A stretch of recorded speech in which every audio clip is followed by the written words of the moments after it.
जनाजे के नमाज का नियत आप हजरात को इस वीडियो को देखने में सीखने को मिलेगा। नियत करता हूँ नमाज जनाजा फर्ज किफाया साथ 4 तकबीरों के, सना वास्ते अल्लाह ताला के, दुरूद वास्ते नबी करीम सल्लल्लाहु अलैहि वसल्लम के, दुआ वास्ते इस हाजिर मैयत के, पीछे इस इमाम के, अल्लाहु अकबर। ये नियत होती है। इसमें एक चीज याद रखें कि नमाज जनाजा में 2 फर्ज हैं और 3 चीजें सुन्नत मुअक्कदा होती हैं। एक फर्ज तो होता है आदमी का खड़े होकर नमाज जनाजा अदा करना, क़याम इसमें फर्ज है। बिला उज़र बैठ के पढ़ी तो नमाज नहीं होगी। हाँ, कोई बीमार है उसके साथ शरई उज़र लाहिक है तो बैठ के पढ़ेगा, अब हो जाएगी। और दूसरा रुकन होता है 4 तकबीरें। जनाजे की 4 तकबीरें फर्ज हैं और 3 चीजें इसमें सुन्नत मुअक्कदा हैं। सना पढ़ना, दुरूद पाक पढ़ना और मैयत के लिए दुआ पढ़ना। ये 3 सुन्नत मुअक्कदा हैं और सुन्नत मुअक्कदा का तर्क करना 1-2 बार किया तो बुरा है और अगर आदत ही बना लें तो इंसान गुनाहगार होगा। इससे मालूम हुआ कि अगर हम जनाजे के कम से कम 2 फर्ज पूरे कर लेंगे तो नमाज जनाजा अदा हो जाएगी और अगर हम ये 3 सुन्नतें भी पूरी करेंगे तो कामिल तरीके से अदा होगी।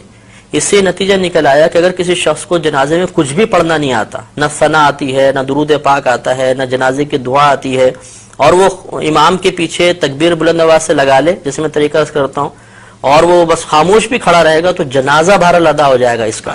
हाँ, ये है कि सुन्नत के तर्क का अगर जानबूझ के किया तो गुनाहगार होगा और सवाब में कमी आ जाएगी। अब इसका तरीका ये होता है कि मुस्तहब ये है कि इमाम साहिब नमाज शुरू होने से पहले सबकी तरफ मुतवज्जो होकर उनको नियत का तरीका बता दें, ये अफजल है।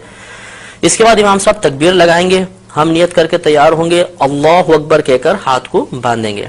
ये मसला याद रखना बहुत जरूरी है कि जहां शरीयत ने फरमाया कि कहो या पढ़ो, इसका मतलब ये होता है कि इतनी आवाज से कहो या इतनी आवाज से पढ़ो कि तुम्हारे अपने कान तुम्हारी आवाज को सुन लें।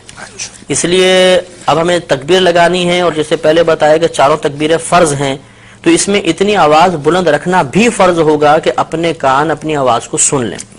चुनाचे बाज लोगों को देखा है कि होंठ बंद होते हैं, बस यूं। अब उनसे अगर पूछा जाए कि आपने जबान से तो कुछ भी नहीं कहा तो कहते हैं हमने दिल दिल में तकबीर कही है।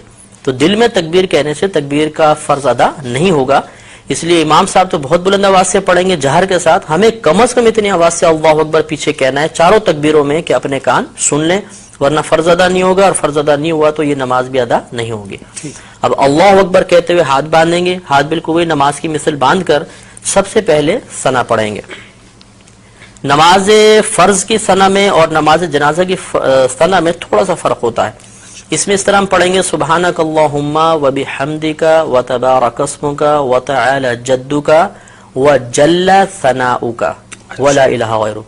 तो वह जल्ला सनाउका के लफ्ज इसमें ज्यादा होते हैं। ये किसी भी कोई नमाजी जनाजे की किताब हो उसमें ये पूरे लिखे होगी सना, अच्छी तरह हमें याद कर लेनी चाहिए। इसके बाद हम अगर खत्म कर चुके हैं इंतजार करेंगे, इमाम साहब दूसरी तकबीर लगाएंगे।